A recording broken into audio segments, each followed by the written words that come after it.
Prandaj Edi Rama vati dita 72 dhe protestave masive nuk jep dorëheqjen, se po të ishin demokratë shqiptarë që fillim fare që zhytu thellë dhe nuk e lo Izraeli, nuk e lo Serbia që shërben dhe nuk e lo Soros e me tjerat. Pra problemi shumë madhor.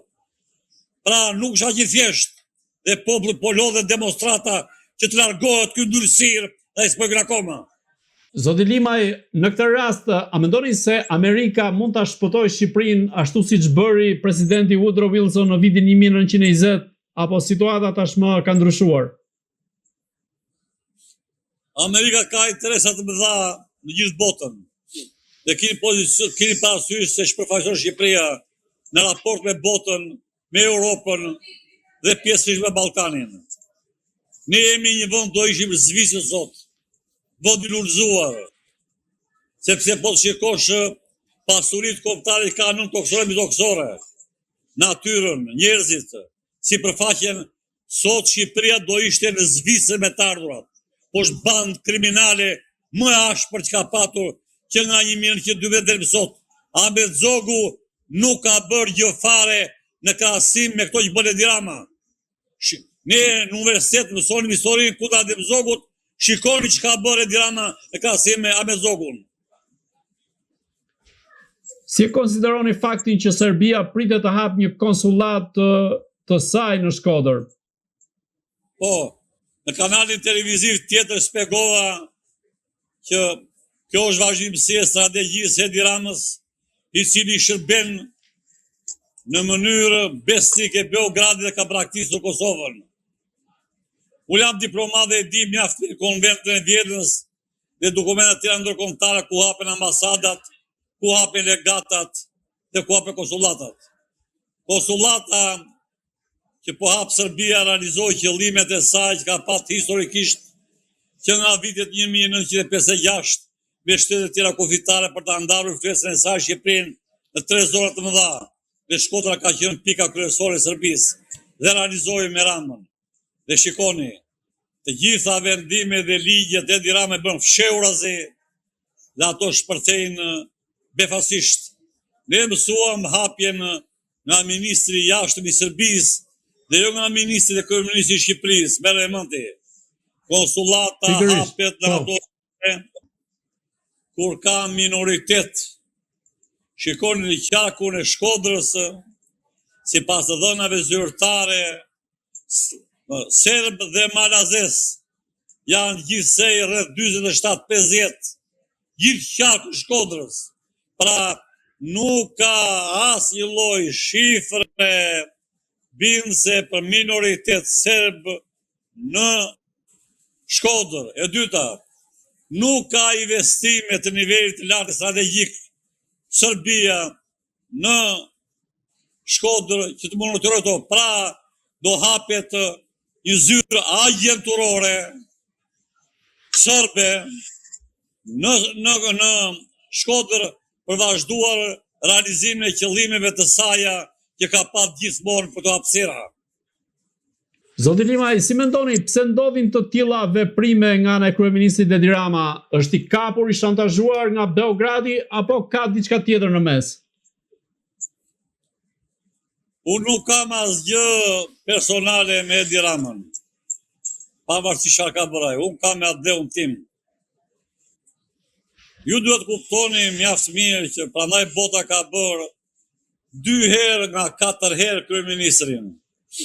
Pra shikoni Gjermaninë, Anglinë, pra 2 herë nga 4, ndërsa Berisha me Rama, Rama dhe Berisha nuk e bën të ligje përjashtuan për të qenë mbretër dhe për të solë dramë Shqipërisë.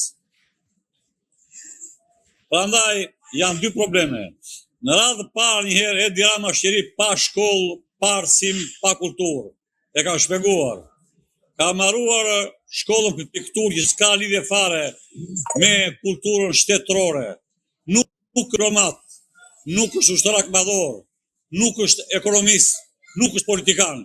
Pra, erdhi mori një pushtet gati me dhunë për ta çuar në situatë të krim dhe është në kaos Shqipëria. Të zhvillimit politik, ekonomik, diplomatik dhe ushtarak. Të gjithë elemente kryesore të shtetit shqiptar janë të rënuara. Ne sot kemi shtet kryeministror, nuk kemi shtet parlamentar, sepse kuvendi zvarësisë të tia, presidenti noteri tia, ushtria po ka marrë fund fare, nuk ke asnjë avion dhe asnjë helikopter ushtarak për mbrojtje. Kupton apo jo?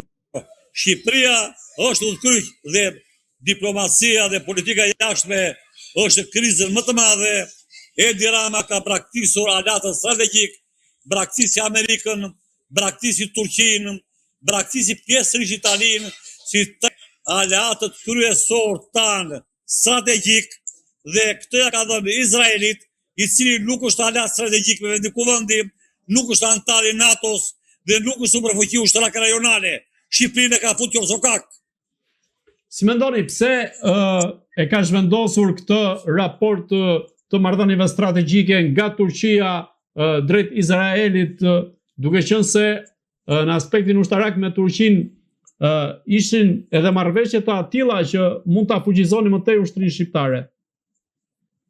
Unë kam qenë atashe ushtarak i Republikës Shqipërisë në Republikën e Turqisë në 2001 dhe kam qenë hartuesit e atyre marrëveshje koordinatori dhe realizuesja i 18 marrëveshje ushtarake. Dhe në atë periudhë ishte vetëm shteti i dhamë shtetin maksimale politike dhe ushtarake për dalë Shqipëria nga ajo krizë e madhe e 97 dhe mbrapa. Dhe të gjitha marrëveshjet e bashkëpunimit ushtarak me Turqinë, me Pasharimanin, me Akademinë, me Brigadën Komando, me trupët speciale, me industri ushtarake, u vuri kryq dhe ja ka dhënë të gjitha Izraelit. A ishtë non grata në Turqi sot dhe pardje një analist turk, nivelli shumë lartë e shpjegonte mjaft mirë çfarë pasojë ka sjellur marrëdhënieve dy parshe dhe besimin reciprok, sepse Edi Rama realizoi qëllimet strategjike të Izraelit për të dalur në Mesre dhe për të dalur në Ballkan me Greqinë. Greqia i dha Kiprun e Jugut, Edi Rama i dha Sazanin dhe na bë pjesë e Ballkanit dhe territorit Shqipërisë. Pra, si komandohet dhe si për pjesë e tyre do i vërtetoj koha dhe historia. Faktet janë të dhimbshme.